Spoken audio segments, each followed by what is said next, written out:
E aí, vamos lá, gente? Hoje, né? Nós vamos ter uma aula de revisão. Mas de novo, revisão, professora? Calma aí, cara.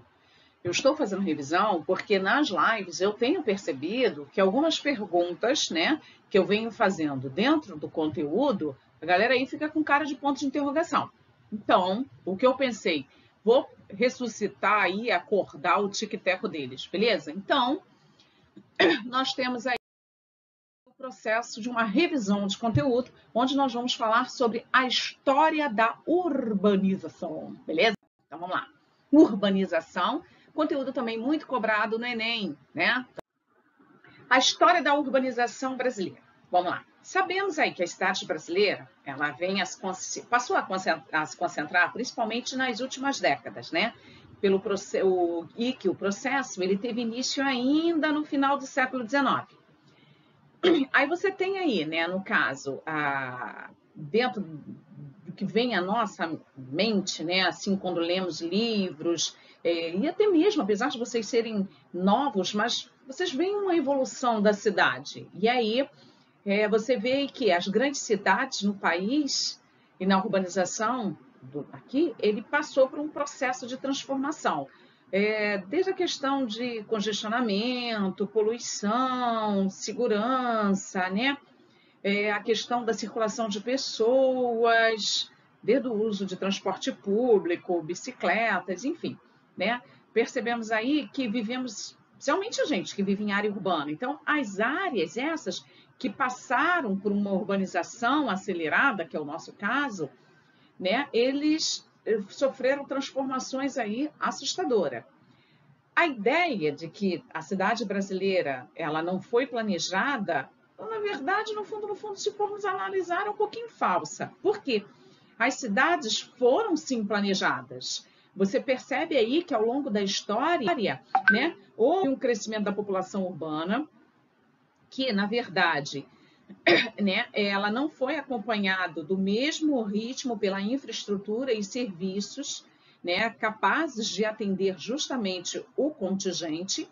E é esse mesmo, ao mesmo tempo, o desenvolvimento ele se deu em alguns momentos, no caso, sem a devida prioridade, ao que se deve o foco de planejamento urbano, que é a questão do uso da ocupação do território urbano de forma, no caso, eficiente e sustentável. Reparem que a maior parte das médias e grandes cidades nossas, né, no caso do Brasil, o processo, né, de crescimento ocorreu entre as décadas de 50 e 80, onde fez com que esses últimos 60 anos, né, o grande período de urbanização brasileira, foi justamente nesse período. O processo, se você teve início muito tempo antes disso, tanto é que eu boto aqui as fases para vocês, né? Ainda você vê no final do século XIX, até o momento que vivemos, o planejamento urbano no Brasil percorre uma trajetória invariada, desde modelos de inspiração europeia, onde vai passar por documentos extensos, né? Você vê arquiteturas, né? Até os dias atuais aí. Vamos lá. A primeira fase, que ocorreu de 1875 a 1930, foi a fase aí que chama, né, os urbanistas chamam de planos de embelezamento, né? Que foram baseados na tradição europeia, que tinha como objetivo a questão de embelezar a cidade, né? Isso significava ruas mais largas, a população e as habitações de baixa renda, elas passaram, né, foram empurradas para as áreas mais distantes da região central. As intervenções ficavam restritas às áreas específicas da cidade, que é a questão do centro que eu estou falando. Essa fase aqui, que eu chamo de primeira fase, ela foi marcada pela chamada política do higienismo, né? Onde deveria acabar com os cortiços, deixar a cidade mais bela, com base em modelos europeus. No caso, no Rio de Janeiro, por exemplo, qual era a cidade de referência? Paris. Não era isso, gente? E o processo ele se deu no início ao crescimento da cidade informal, que é a questão com a ocupação dos morros pela população mais pobre. Justamente nessa época, né, ainda não havia uma denominação formal de planejamento urbano, com a questão das estruturas formais, com a questão do fim da administração pública. Esse período ele é marcado pela necessidade do rompimento com o passado colonial e a adesão ao moderno. Esse é o período aí, questão do embelezamento. Na segunda fase, que transcorre de 1930, né?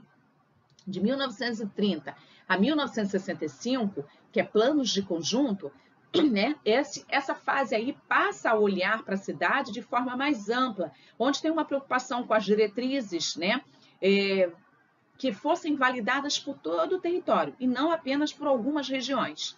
Aí entra aqui a questão do zoneamento, a legislação sobre o uso e ocupação do solo, a articulação dos bairros com o centro, né? Aí começa aí a questão do sistema de transporte. É quando começa a se falar em caos urbano, crescimento desordenado, a necessidade de planejar as cidades de forma mais consistente. Aí surgem aí as iniciativas como planos de avenidas, a questão de São Paulo. A gente vê isso até na literatura, né? No caso, vem abordar diversos aspectos de ambiente urbano, como a questão da legislação urbanística, o ordenamento territorial. Passamos, então, de 65 a 71, que seria a terceira fase, que é a fase do plano de desenvolvimento integrado, né, onde o plano começa a incorporar outros aspectos além dos relacionamentos territoriais, né, ou seja, como os econômicos e os sociais. Tornaram-se documentos cada vez mais densos, né, na questão social, distante dos interesses da classe dominante, o que passa, né, a dificultar aí determinados fatores, como o processo mesmo de aprovação. É nesse momento que entra em jogo as questões metropolitanas, a questão do planejamento não restrito somente aos municípios, aos limites de municípios, tá? É aí que muitas das vezes acabam surgindo planos descolados da realidade excessiva, técnica e longa. Na quarta fase, que se dá de 1971 a 1992, ou seja, planos sem mapas, né? Você tem aqui a questão dos planos que passam a abrir uma mão diagnóstica, técnica, muito extensa, e até mesmo dos mapas que ilustram as médias propostas. Aí você tem aí como conflitos de interesse em relação ao espaço urbano, a busca por simplificar o conteúdo, né? Ou seja, a questão aí das intenções. Na quinta fase, que já é mais recente, que vem até os dias atuais, já começa num período aí neoliberal, né, numa questão de democratização do país, um processo aí de planejamento urbano neutro, né, que passa a ser visto como um processo político de participação social. Temos a participação aí da Constituição de 1988, que tem o reconhecimento dos planos diretores como principal instrumento, né, da implementação da política de desenvolvimento e expansão urbana municipal. Temos a presença do Estatuto da Cidade, né, que foi criado em 2001, instituído em 2001, onde vem a estabelecer a questão do direito à cidade sustentável, tá? Onde, né, tem os princípios, né, e diretrizes que devem ser adotados de acordo com os planos diretores obrigatórios para cada cidade. Tanto aqui isso na apostila está bem claro de vocês. Essas novas legislações, elas vêm estabelecer novas fases na história do planejamento urbano brasileiro, com um objetivo, que é qual? De construir territórios que venham a promover, ao mesmo tempo, uma justiça social, uma questão de desenvolvimento econômico, uma preocupação com o meio ambiente, né? Aí, né, essas cidades podem e devem se valer de planos diretores, né? Aí você tem aí, vira e mexe na mídia, mostra essa questão dos planos diretores. Hoje, né, nós temos aí, mais ou menos, temos 18 anos de planos diretores. E muitos estão agora entrando em processo de revisão, tá? Aí você tem uma elaboração, uma implementação de efetividade de planos, sempre elas vão estar sujeitos à conjuntura de cada momento. Então, é um processo histórico. A cada momento, ela vai ter que se adaptar. Então, o contexto, a questão das disputas políticas, os interesses envolvidos, a situação econômica, o nível de envolvimento da sociedade nessas discussões, é isso, né? Essas cidades, elas vão apresentar questões de interesses, né? Vão ter os interesses aí de uma ferramenta para promover a transformação que está precisando. Então, dentro do processo da revisão dos planos diretores e o avanço das discussões sobre a sustentabilidade urbana, nos coloca em um novo momento, que seria o quê? o direito à cidade, o direito à cidade sustentável, tá? Estabelecida aí justamente pelo Estatuto da Cidade, que garante aí planos diretores que incorporem medidas que venham a dar uma, como é que se diz, uma qualidade de vida à população local. Não esquecendo que os planos diretores, né, os famosos PDSs, são instrumentos básicos da política de desenvolvimento de uma cidade. Esse ano, que é ano eleitoral de prefeito, né, se vocês pararem para assistir, né, as campanhas políticas, vocês vão observar que muitos dos candidatos vão citar essa questão dos planos diretores, tá? Que é justamente a legislação que define as diretrizes para a gestão territorial, tá? Dentro da expansão dos municípios. Como é a questão municipal, por isso que eles citam isso. E que durante todo esse período, durante todas essas décadas, as cidades, né, no caso as brasileiras, elas passaram por um rápido processo de urbanização, deixando bem claro, não é que ela não foi planejada, ela apenas não acompanhou aí o bom processo de planejamento urbano. Então, essas cidades, elas se desenvolvem à revelia de um projeto, né, de um planejamento, no caso, que tornam as áreas urbanas dispersas e desconectadas. Essa é a verdade, tá? Então, o que realmente está em jogo quando falamos em planejamento urbano e planos diretores? O que estaria em jogo, na verdade, gente? Tá? No caso, é bem abstrato, né? Nós temos aí o ato de planejar, de organizar as tarefas e as utilizações aí, para que essa cidade, que na prática, essa noção aí do plano diretor, ela, muitas das vezes, ela desaparece em meio aí à questão de segurança, de trânsito, esse é um dos fatores, tá? Então, tem como propósito, como objetivo, gente, ordenar o desenvolvimento das funções sociais da cidade e da propriedade urbana. Esse é o propósito, tá? Então, as cidades são como... elas funcionam, né, na questão aí de normas e diretrizes estabelecidas por esses documentos. E tanto é que o dia a dia nas cidades...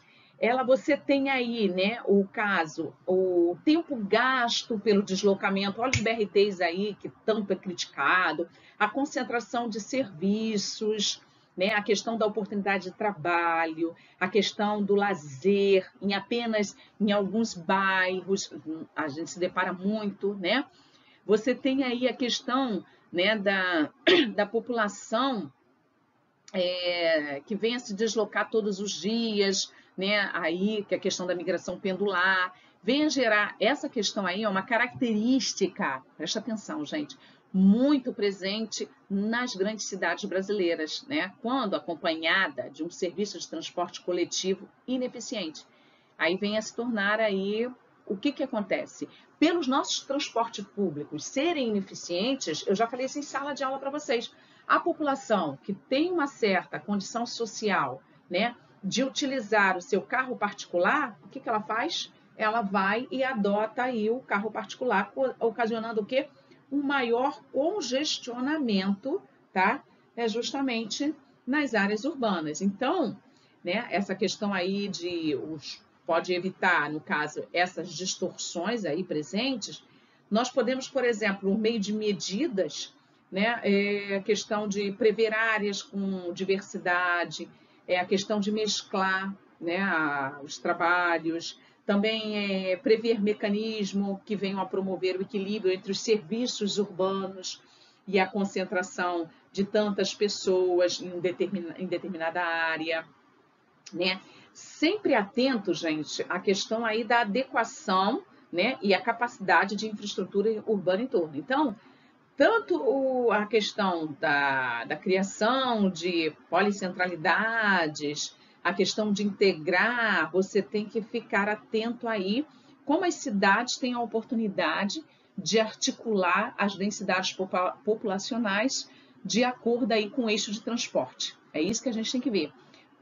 Um outro fator também, dentro do Estatuto da Cidade atual, tá? Isso eu quero chamar bem a atenção de vocês, né? Que é o que eu mostro aqui, ó, essa articulação.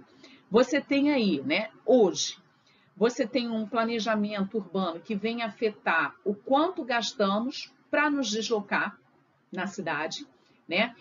Se a cidade cresce sem planejamento, automaticamente, né, nós vamos aí, a cidade está distante, está desconecta, o valor mais baixo dos terrenos distantes vão estar onde? Nas áreas mais afastadas. E acaba afastando a população de renda mais baixa, né, que não tem como arcar com as despesas de um móvel, que é aquela questão que eu falei para vocês de gentrificação, de uma certa valorização do espaço, né?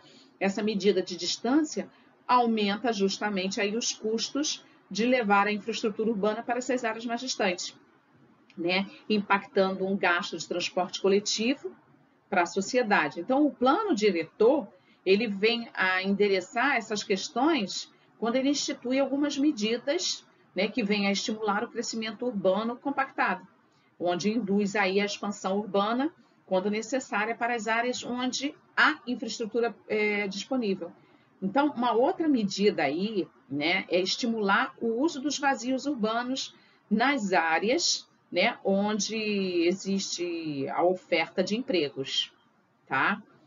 Um outro fator também, a questão do planejamento urbano e a segurança. Hoje, nossa, isso aí nos preocupa muito, né, gente? A questão da diversidade dos usos nos bairros, a oferta de possibilidade, comércio, bares, restaurantes, prédios, a oportunidade de trabalho e tantos outros serviços. Os bairros que vêm a comportar todas essas atividades que eu citei e funções simultâneas, eles acabam tendo uma mais vitalidade, porque acabam atraindo um número maior de pessoas. E aí essas pessoas, elas não circulam nesses locais apenas ao chegar e sair da casa ou do trabalho, né? Porque ali existe algo que vai atrair, há uma oferta ali para ela. Então, essa movimentação constante, que torna alguns bairros mais seguros do que o outro, quanto mais pessoas ocupando a rua e os espaços da cidade, vai ter maior segurança, tá? Então, ao estipular melhor medidas que venham a promover o uso misto, o plano diretor acaba contribuindo para a segurança desses locais, tá? Aí você tem aí a questão do plano diretor, que ele deve traçar sempre um plano que venha a visar a infraestrutura, né, que venha a universalizar a oferta de serviços no perímetro urbano. Esse é o X da questão. Dentro do planejamento urbano, para se atingir uma equidade, você tem acesso a um imóvel que depende do valor desse imóvel, do terreno e da área onde está localizado. E aí, o Estatuto da Cidade, ele vai oferecer uma série de instrumentos que podem ser previstos dentro do plano diretor, tá? Aí você deve, no caso, evitar esse tipo, no caso, garantir a valorização de determinada área, tá?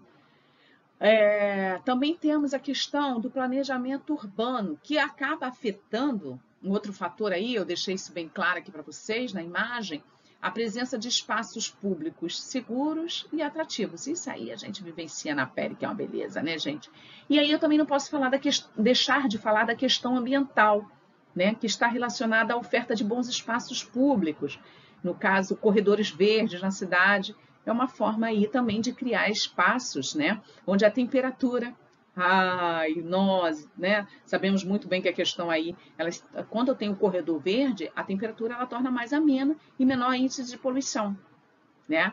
Outro fator também, a capacidade de prevenção a eventos extremos, né? A questão das mudanças climáticas. Então, eu preciso desses corredores verdes aí, né? O planejamento aí para que haja uma temperatura mais amena, mais saudável para a sociedade. Então, o planejamento urbano, gente, deixando isso bem claro, e lá no livro está escrito para vocês, na apostila, no caso, é que vai determinar o ritmo e a dinâmica de como irá pulsar essa cidade. Tá ok? E aí, esse aí é o X da questão. Então, os instrumentos previstos na questão do documento exigem aplicação e gestão ativa do poder público. E cabendo à população monitorar e exigir que as políticas previstas sejam de fato implementadas. E o que acontece? Muitas das vezes as pessoas votam nem sabem quem estão votando.